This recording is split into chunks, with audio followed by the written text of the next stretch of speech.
సినీ ప్రేక్షకుల్ని వాళ్ళ రివ్యూ అయితే అడిగి తెలుసుకోవడానికి శంషాబాద్లోని గణేష్ థియేటర్ దగ్గరికి అయితే వచ్చాము. అంటే ఈ ఎర్రచందనం ఎండ్ అయిపోయిందా ఇంకా ఉందన్న మస్తు చాలా పెద్ద ఉంది సినిమా ఎలా గుద్దవాళ్ళు ఉంది హార్ట్లీ ఫ్యాన్ కానీ సినిమా చూస్తే బూబంప్స్ వచ్చేసాయన్న జబర్దస్త్ ఉంది.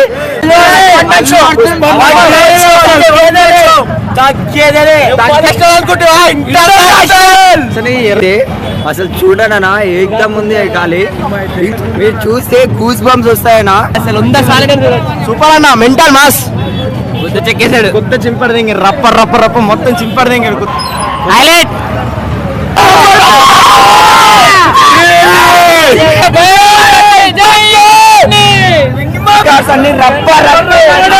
ఎండింగ్ వచ్చింది. అది ఇప్పుడు నేషనల్ లెవెల్ కాదు, ఇప్పుడు ఇంటర్నేషనల్ లెవెల్ పోయింది. అది ఇంటర్నేషనల్ లెవెల్ పార్ట్ 3 లో ఉంటుంది. చూస్తూనే ఉండండి సామాన్యుడి జీవితం యూట్యూబ్ ఛానల్. ఇప్పటివరకు సబ్స్క్రైబ్ చేయని వాళ్ళు వెంటనే సబ్స్క్రైబ్ చేయండి.